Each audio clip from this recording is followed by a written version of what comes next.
What's going on, guys? Juice Messi here and welcome to a brand new video and welcome to your daily dose of transfer content. And today is going to be Thursday the 17th of September. We have confirmed deals to go through as well as the rumours. So just before we get started, if you could do our good stuff by leaving a like rating, press the subscribe button and press the bell notification next to it so you never miss an upload. Yesterday's episode will be down below in the description box, and the current schedule every day at 8 AM UK time. There'll be a new video for you to look forward to. And finally, drop a comment below. I'll try to respond to as many as I can. Right, so we have got a lot of confirmed deals to go through today, and first up is one for Derby County. They have signed Poland international winger Kamil Józwiak. The 22-year-old has joined on a 4-year contract from Lech Poznan, and the fee is just short of £4 million. FC Cologne have signed Ondrej Duda, who I believe was spending the second half of last season on loan to Norwich. The Slovakian international arrives from Hertha Berlin as a €7 million fee, with him putting pen to paper on a 4-year contract.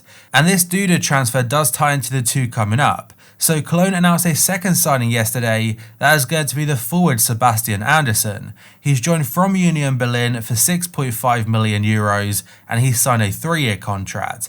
And it looks like he is going to be the replacement for the outgoing player of Cologne, that is Hon Cordoba. He's joined Hertha Berlin and it's about a €15 million deal. The Colombian has signed a 4-year contract, and I assumed that Duda was part of this transfer. It might not have been, but both players swapping clubs. Newcastle's Yoshinori Muto has completed a season-long loan move to La Liga side Eibar. I'm not sure if there's an option to buy or not, but his time at Newcastle wasn't too successful.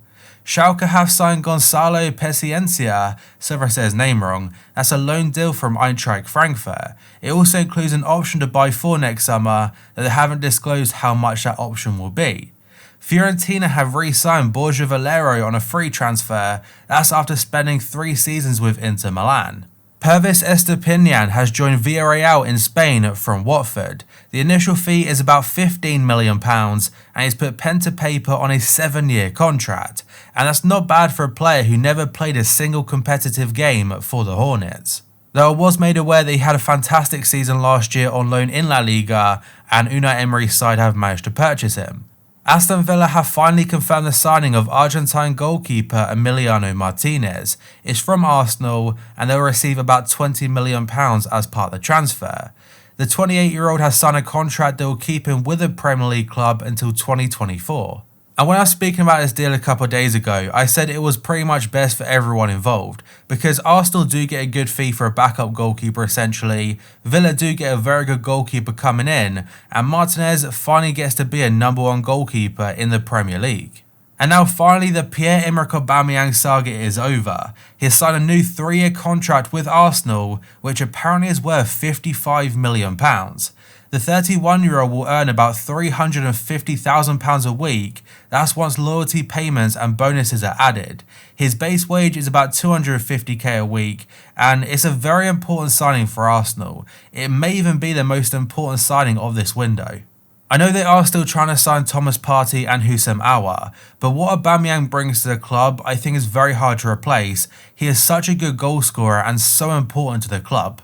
A couple of days ago I mentioned a story about Lucas Vazquez and a potential move to the Qatari League, but according to AS, he's actually rejected that offer and will remain at Real Madrid. The Spain international faces fierce competition for places at the Santiago Bernabeu, but has no desire to leave the Spanish capital. Bayer Leverkusen are keen on signing Arsenal defender Sead Kolasinac, and this according to Sport Bild.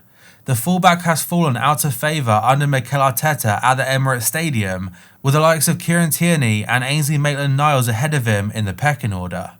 And Leverkusen are apparently now interested in taking the 27-year-old back to the Bundesliga, with Schalke and Roma also in the hunt for his signature, and he could be available for just €10 million. Gianluca Damasio is saying that Inter must first secure a transfer for Diego Godin, that's before bringing in Arturo Vidal. Godin is close to finalising a move to Cagliari, and that must be completed before Vidal's own transfer to Milan can be finalised. The rumours were yesterday that Vidal will cost about €500,000, so it's not a massive transfer fee, but they're trying to get the wages of Godin off the books first, and I'm unsure how much he'll cost Cagliari. Roma have agreed a fee with Juventus to sign Matteo De Sciglio. They are now working on an agreement over personal terms, and this story is from Fabrizio Romano. This transfer is separate from the DZEKO deal. DZEKO is still Juventus' #1 target, and I'll mention that towards the end of the episode where there is another story about DZEKO and Milik. And it makes sense why Juventus are now pursuing DZEKO again, as he was initially the #1 target. So RAC1 are saying SUAREZ is now not expected to sign for Juventus. And the reason for this is because he's waiting for an Italian passport to be issued, and if they were to try and get the deal done before the end of the transfer window, which I think is the 5th of October for Italy as well, it wouldn't get there in time. And now we're going to have to wait and see what happens for Suarez's future, because he's not in Ronald Koeman's plans whatsoever, and he essentially has to be sold before they can bring Memphis Depay in.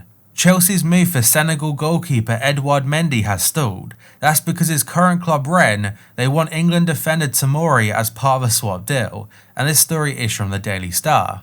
Most outlets are still sticking by this transfer will be done. Now there are still some delays potentially because of final details to be worked out, and Tomori has been linked to Rennes now for some time. Arsenal are keeping an eye on former AC Milan star Stefan El Shaarawy, and this story is from Gianluca Damasio yet again. Due to quarantine rules, the winger's club Shanghai Shenhua would hardly have him available, that should he head back to China from Europe. As a result, he could stay in Europe on loan through to at least January, and Arsenal, PSG and Atletico Madrid, they're all monitoring the situation. This transfer has been popping up for a few days now, but Damasio mentioning the quarantine rules, it starts to make a bit more sense. And as I mentioned a second ago with the Luis Suarez situation, Barca have got to sell players before buying, and manager Ronald Koeman, he's confirmed the situation regarding Memphis Depay. The quote does say, "We need to sell players before we can sign Depay," and Lyon's board have essentially backed that up as well, and the players that Barca are looking to sell are Suarez, Rafinha and also Arturo Vidal. And now we have two different stories about Serginho Dest, who plays for Ajax. So the first story is from Mundo Deportivo. They're saying Barca will move for the Ajax fullback to replace Nelson Semedo. The Catalan side need to offload a few players before they can make new signings, and they're willing to part with Nelson Semedo to do so. While Ajax's 25 million asking price for Dest is currently beyond Barca's grasp, but they believe they can take him on loan and include an option to buy next season. Whereas the other story is from Sport Bild. The German outlet says Bayern are still working on fulfilling Hansi Flick's wish to sign a new right back. Dest is a #1 target, but Bayern want to pay under 10 million euros, while Ajax are demanding 15 to 20. And now we have some massive news for Tottenham fans, and this story, or these stories I should say, they broke out on Wednesday night. That's why they weren't included in yesterday's episode. But the first one is from various sources, but this certain outtake is from Fabrizio Romano. He said Tottenham have agreed a 30 million euro fee with Real Madrid, that's for Sergio Reguilon. Personal terms have been agreed on a 5-year contract. All that is left now is the formalities, so this deal could well be announced by the time the video goes live, and AS in Spain, they say Spurs are going to pay £27.5 million plus a further 4.5 in add-ons. Madrid do retain the buyback option for 2 years at a set price of about £36.8 million or 40 million euros. And Madrid also had the right of first refusal, so if a club makes a bid, for example of like 30 million, Madrid can match that, and Spurs, they don't have to accept it, but Madrid's comes first. And I think it's a very good deal for Tottenham, but there's also a downside to it, because if he plays very well, Real Madrid are going to buy him back instantly, and it's a very small profit, so it's a short-term deal in my opinion, but he definitely improves their team. And the buyback option and the first refusal are apparently the reason Manchester United didn't make a move for him, as they weren't willing to accept them terms. And another massive Tottenham rumour is that Spurs are in talks to re-sign Wales forward Gareth Bale from Real Madrid, and are closing in on a deal for his teammate Sergio Reguilon, as I previously mentioned. Bale left Spurs to join Real Madrid for a then world record fee of £85 million, that was back in 2013. And since then has scored more than 100 goals and won 4 Champions League titles. And Gareth Bale's agent Jonathan Bennett told BBC Sport Wales that Gareth still loves Spurs, it's where he wants to be. Both Bale and Reguilon were linked to Manchester United, but it looks like Spurs have beaten them to the signings, and it probably does make more sense for Spurs to get them. Again, as I literally just said about the whole details regarding a buyback option and whatnot, that's why United didn't want Reguilon. And for Gareth Bale, he's considered an alternative to Jadon Sancho, but there's still other targets they're looking at. The last couple of seasons haven't been great for Gareth Bale, but we know how good he can be and what he can offer. I think he'll do fantastic for Tottenham, and he's got to re-find his love of the game. But part of this rumour I didn't expect to see came from the Daily Telegraph. They say Spurs' proposal to re-sign Gareth Bale, it involves Dele Alli joining Real Madrid on loan for the season, and Madrid paying 100% of his wages. And they also say Spurs will pay 50% of Gareth Bale's wages. Now, I'm not sure if Bale would be a permanent or a loan deal, we'll have to wait and see, but Dele Alli to Real Madrid is pretty interesting.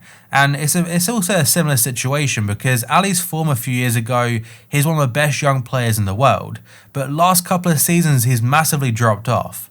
And the next story is from Sky Italia. They're saying Edin Dzeko has agreed personal terms with Juventus, with Roma close to signing Milik from Napoli as his replacement.